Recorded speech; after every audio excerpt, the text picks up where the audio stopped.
We have some brutal injury news from Justin Brazeau, as Jim Montgomery recently came out and said that he is going to be considered week to week. But speaking of Jim Montgomery, he's also discussed the possibility of what's going to happen with this defense heading into the playoffs. After some recent line changes over these past few games, he has an idea of what their plan may be. But we also have the comment of the day, as I started in the last video. So if you want one of your comments featured in the video, discussed with a whole bunch of awesome Bruins fans here on the channel, in the video and in the comments, make sure to leave one and I'll pick the most interesting one heading into next video. But like I said, let's get into this really quick. Before we do though, we know that 87% of you guys watching right now are not subscribed to the channel. If you're looking for a spot to get all your Boston Bruins news, I'm here to bring it to you as quick as possible, so make sure to hit that sub button so you don't miss out on any of the major Boston Bruins news as we head very, very soon into the playoffs. But like I said, let's get straight into our first topic here, which is a very unfortunate circumstance. It's a brutal injury news about Justin Brazeau from Jim Montgomery. He had this to say in a media availability. He said, Coach Montgomery on Justin Brazeau's upper body injury. Brazeau flew home yesterday, seeing the doctors today. We have a really good idea, a real good report for you tomorrow on the severity and length, but it is week to week right now. So unless we have a major change in anything, it's going to be week to week. You know, the doctors are going to have the best say in what happens to this. Hopefully, it's not week to week. Justin Brazeau has been very good for this team since he began. I really don't want to miss time. He has a great story coming up. Undrafted, ECHL to AHL up to the NHL, and he's been playing very well up here since he began. So hopefully that we get this assessment here tomorrow. This will be all, just a better look at it and, a better result rather than week to week. Heading into the playoffs, you don't want a guy like this, one of the bigger guys on this team, one of the more physical guys, and who can use his feet well to be out super long term. But this is an article from The Athletic that kind of discusses this further about who is his replacement going to be. Justin Brazeau's not the easiest guy to replace because of his size or anything. He's not the most skilled guy on the ice, but he really holds this unique circumstance for today's NHL, really, on forwards like this who are gigantic. But this is what it has to say. Of the three bottom six contenders, Maroon is Brazeau's closest approximation in terms of strength on the puck. The left shot Maroon would have to play his weak side if he does land on the fourth line, but if the Bruins look to the AHL, Anthony Richard could be a first in line for a promotion. The 27-year-old was good.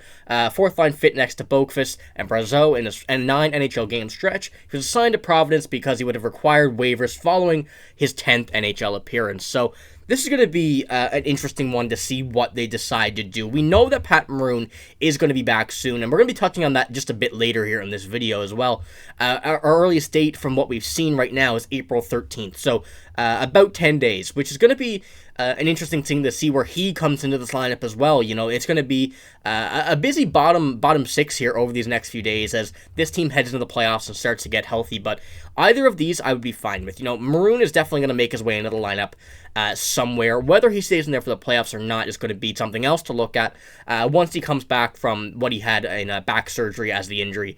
And Anthony Richard's going to be an interesting one as well. We've seen in his few NHL games that he had played this season, he played well, and I liked his game. So it's going to be, I think, really just a bit of here and there looking at what works better and kind of figuring out the scenario of what will work better heading into the playoffs until we see Justin Brazeau back in this lineup. But also, speaking of Jim Montgomery, in an interview as well, he was discussing the recent possibilities of what might happen to this defense heading into the playoffs. And he had to speak on this. We know that over the past few games and, the past few weeks, he's made a few changes to the defense. Some, I'm not too fond of, with a few changes that he didn't make for a while, some that he did, some that I really liked, some that he didn't like. So we're going to take a look at what he had to say here. This is from an Athletic article as well, from Fluto Shinzawa. It was the 7 things they need to look at heading into these playoffs, or something along the lines of that name. I can't exactly remember, but he says, Montgomery has also preferred how Lindholm plays with Carlo. He used to do as a shutdown pair. Lindholm played with Peak against the Lightning. 1 game later, Lindholm was with McAvoy. Carlo, meanwhile, was used with Wotherspoon against Tampa, and Carlo and Grzelcyk saw time together against the Capitals. Lindholm and McAvoy practiced together on Monday. Carlo was with Nathan Lore. Grzelcyk practiced on an extra duo with Wotherspoon. But the main part of this here was at the bottom. If the other team has one dominant line, we're at home, we can match up against them. Montgomery said the deployment of Lindholm and McAvoy, he says, we're going to do it, which is a very interesting one there. We've seen most of these lines change up really except the Matt Grzelcyk and Charlie McAvoy line, which has been a very consistent lineup, knowing that these two play well together for a long time, back in their college days to the NHL days. So that's one line that really hasn't changed too much, and I'm okay with that. Matt Grzelcyk has had his ups and downs, but Charlie McAvoy can definitely aid that on the line, fill in that line. And Matt Grzelcyk, we know, dad working with the stadium and everything, the whole long history. This is going to be something to look at as well in the offseason, being a free agent and whatnot. So we're going to take a look at that at a later date. But right now, I think that the lineup changes are going to be something to watch, especially having kind of that new pairing of Lindholm and McAvoy on that first line in a big scenario. So if we do see a team like Tampa or a team like Toronto where they have a really stacked top of the lineup, we might see something like that a lot in the playoffs if it does go down to being one of those two teams or whatnot. So that's also something to be keeping an eye on over these next few regular season games.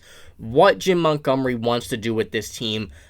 He'll be trying, I'm sure, some of this in the regular season because we do not want to try anything for the first time in the playoffs. I've said that many times before, and you know that trying stuff in the playoffs can result in a very, very bad situation for whatever team is trying them, knowing that, or having the unknown if it works or not. So, you know that I don't want to see anything trying being tried in the first time for the playoffs. So, like I said, we're going to keep an eye on this. Something just right now, something he just said, whether or not he's going to try a bunch of different things, I don't know. I'm not a coach, but, hopefully that these lines are going to be worked out to be the best possible situation for this team and the best possible matchups heading into whoever they do play in the first round ultimately. There's a lot of different situations right now, a very close point differential for a few different teams. So once again, that's going to be something we have to watch as well. But let's head on to our new segment, the comment of the day. And today I got a new one kind of discussing what we spoke about here earlier in the video about Pat Maroon. And this one here comes from Rob. It says, "Who will sit when Maroon plays, assuming he's healthy, of course." Now, I replied to this one as well, but I wanted to talk about this in a video. I had planned to before the comment anyway, so thank you, Rob. But I do want to talk about this just a little bit, and I'll pull this up here now. We have to take into consideration the Justin Brazeau injury. That, that's going to be a huge factor into what happens in this scenario. But as we can see by this first line here, I think two of the replacements could be on the wing in the fourth line.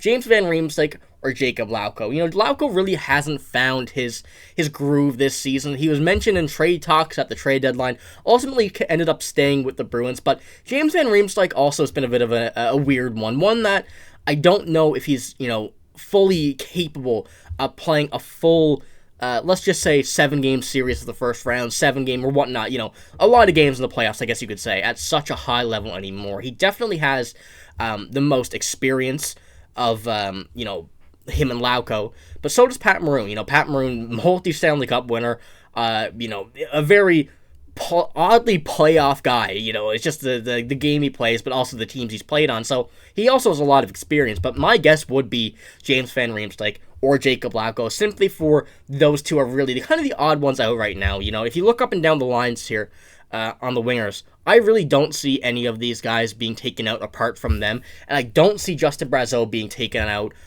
if it does come down to him being healthy in the playoffs. So I think it's going to be one of those. I would probably lean more towards James Van Riemsdyk, as we've been seeing, to being taken out of the lineup, that is, as we've been seeing a lot more articles about him. Is he really ready for a playoff run and whatnot? So, once again, I ain't no coach. That's the main reason why I'm only assuming here.